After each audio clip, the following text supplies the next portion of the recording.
Welcome back, children. Let us continue with the story A Gorilla in the Guest Room by Gerald Durrell. I shall get the money from other sources, I'd said austerely. So, when his wife asked him, so where do you plan to get the money to buy the baby gorilla? So, he said very austerely means very plainly that I will get it from other sources. Don't you realize that this island is infested with rich people who do nothing all day long but revolve from one cocktail party to another like a set of Japanese waltzing mice? So he says, don't you feel that this island is full? Infested is a word used for the insects, that is invaded. So this island is invaded by the rich people who don't do anything the whole day long. They just move from one party to the other, just like the Japanese do the ballroom dance, the Japanese mice doing the ballroom dance. It is about time that they make a contribution towards the animal conservation. I shall ask them to contribute the money. So he says it is high time that they make some contribution towards the conservation of animals, and I am going to make an offer. That is an even stupider idea than saying you will have the gorilla in the first place, said Jackie. So Jackie is really angry with her husband and she says this is a worse idea than buying a gorilla. Ignoring my wife's pessimistic and antisocial outlook, I picked up the telephone and asked for a number. So, what did he do? He ignored his wife's pessimistic means negative, antisocial over here means hostile. He picked up the telephone and dialed a number. Hello, Hope. Jerry here. Hello, said Hope resignedly. What can I do for you? So, resignedly means in a very submissive manner. So, what can I do for you? Hope, I want you to give me a list of all the richest of the people on this island. All the richest people, said Hope in bewilderment. Now, what are you up to? Bewilderment means confused. She is a little confused that you need the list of all the richest people of the island. What are you up to? What are you doing now? Well, I have just been offered a baby gorilla at a very reasonable price. 1200 pounds. Only I don't happen to have 1200 pounds at the moment. So he is having a conversation with Hope on the other side, his friend. So he is telling her that I have been offered a baby gorilla at a very reasonable price of 1200 pounds, but at this moment I do not have this money. The rest of my sentence was drowned by Hope's rich laughter. She began laughing loudly and the rest of the sentence was not heard. So you hope to get the wealthy of this island to buy it for you, she said. Chortling. Jerry, really, you are dotty. Chortling over here means laughing loudly in amusement and dotty means crazy. So she is laughing and saying that you really think that the rich people of this island are going to buy that gorilla for you? You are really out of your mind. You are crazy. I don't see what's wrong with the idea, I protested. They should be glad to contribute towards buying such a rare creature. After all, if breeding colonies of things like gorillas are not established in captivity soon, there won't be any left at all. Surely these people realize this? So he's having a very sincere, honest talk with his friend Hope, and he says that I don't understand what is wrong in this. They should be happy. They are stinking rich. They should be happy to contribute a little amount towards the conservation of these rare creatures, the endangered creatures. Because if we don't take care of these gorillas in the breeding colonies, that is keeping them in captivity. We do not see about their breeding.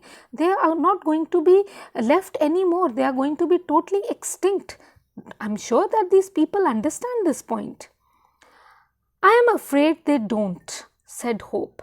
I realize it and you realize it, but I am afraid the average person either does not or could not care less. So she is very practical with Gerald and she says that you realize it and I realize it, that we have to save these endangered species. But the ordinary people, either they don't understand it or they don't care about it at all. I suppose you are right, I said gloomily. So very sadly he said, I think you are right. Anyway, I think it is worth a try, don't you? It is worth a try, but I would not pin too much faith on their generosity if I were you, said Hope. Anyway, give me half an hour and I will ring you back. So she tells very genuinely, he is asking her that, don't you think I should take a chance? She says, yes, you are right, you should take a chance, it is worth. But if I were you in your I was in your place, I would not have too much hope about their generosity. Anyway, give me half an hour and I will call you back with the list of the richest people of this island. Half an hour later, Hope dictated a list of about 50 people over the telephone while I wrote them down feverishly. Then I looked up the telephone numbers, took a deep breath and started. So exactly after half an hour, his friend Hope called him up and dictated him the phone numbers of about 50 richest people of that island, and he wrote them down. Then he looked at all the telephone numbers. He took a deep breath and he started. He dialed the first number. Good morning, Mrs. McGurgle. Gerald Durrell from the zoo here. I am sorry to worry you, but we have just been offered a baby gorilla at a very reasonable price, £1,200. Well, yes, but it is not expensive for a gorilla. Well, I was wondering if you would care to purchase a small portion of it. So he dials the first number and he talks to a lady named Mrs. McGurgle, and he tells him the details. He introduces himself that I am Gerald Durrell from the zoo and I have been offered a baby gorilla and it is at a very reasonable price of £1,200. I was just thinking whether you would be ready to buy a small piece of it, meaning if you could contribute a small amount of money towards buying that gorilla. Well, I was wondering if you would care to purchase a small portion of it, say a leg or something. You would? That is immensely kind of you. Thank you very much indeed. Goodbye. So finally, he manages to coax Mrs. McGurgle into buying a small piece of the gorilla, means making a small contribution to buying the gorilla, and he thanks her and he says goodbye. So by lunchtime, I had collected £200, only another 100 to go, and the gorilla was mine. So he is very happy. He says, well, I have just by lunchtime he had got £200 and now only another 1000 to go. It will be another 1000 to go and the gorilla will be his. It was at this point that I discovered the next person on the list was Major Domo. So at this point he realized the next person was Major Domo. I had never met him and I had no idea how he would react to the suggestion that he might buy a bit of gorilla.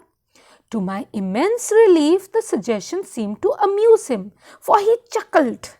So, next person on his list was Major Domo. He did not know him and he was wondering what kind of reaction he would get from this man. Anyhow, when he called him up, he was really relieved. Immense means really greatly relieved, because he seemed to be amused because he laughed quietly. Chuckle means laugh quietly. How much is it? He asked. £1,200. I said, and how much have you collected already? £200. Well, said Major Domo, you would better come along this afternoon and I will find you the balance. So he asks him, how much have you collected? He tells, I have collected £200. So he says, okay, in the afternoon you come, I am going to pay you the rest of the balance. That is the complete remaining payment of the gorilla. To say I was speechless means nothing. When I had gone to the telephone, I thought there might be a chance of getting £25, possibly even 50. 100 would have been beyond the dreams of avarice. Avarice means greed. So when he was speechless, and the word speechless would not define what he was feeling at this moment. So when he had started to ring up the people, he thought that maybe he would be happy enough if he get a contribution of £25 or £50, £100 would be too much. And here was Major Domo handing me baby gorilla on a platter, so to speak. He could not imagine his luck that Major Domo was paying the rest of the balance for the baby gorilla. So giving on a platter means to give given to him easily. I stammered my thanks, slammed down the telephone and rushed round the zoo telling everyone of the fact that we were going to have a baby gorilla. So he's so excited that quickly he stammers his thank you to Major Domo and quickly went around telling everybody in the zoo that they are going to get a baby gorilla for the zoo. The great day came and I flew over to London airport to collect the ape. My one fear now was that when I arrived there, it would turn out to be a chimpanzee after all. The dealer met me and escorted me to a room in the animal shelter of the Royal Society for the Prevention of Cruelty to Animals. So the great day arrived when the baby gorilla was to be handed over to Gerald. So he went to the London airport, but he had a doubt in his mind that just maybe it is not a baby gorilla, it is a chimpanzee. But the animal dealer took him to a room in the animal shelter. He threw open the door and the first thing I saw was a couple of baby chimpanzees sitting on a table meditatively eating bananas. So there, when he entered the room, what did he see? On the table there were some baby chimpanzees sitting and eating bananas. My heart sank and I had visions of having to go back to Jersey empty-handed. So this is what he thinks, that the animal dealer was going to offer him baby chimpanzees. So he was just imagining that he would go back home empty-handed. But the dealer walked over to a crate in the corner and opened the door, and M. Pongo walked into my life. But the animal dealer was not showing him the baby chimpanzees. He went to a corner. In the corner there was a crate, and in that crate he removed the lid and showed him baby gorilla, and immediately Gerald named him N. Pongo. He stood about 18 inches high and was quite the most handsome and healthy looking baby gorilla I had ever seen. He strolled stockily across the room towards me and then held up his arms to be lifted up. So he was about 18 inches tall, very handsome and healthy looking gorilla. So he casually strolled. Strolled means walked slowly in a very relaxed manner, and stockily means very short and heavy. So very happily, stockily, across the room he walked and came towards him and raised his arms to be lifted up. I was amazed at how heavy he was for his size, and I soon realized that this was all solid bone and muscle. There was not a spare ounce of fat on him.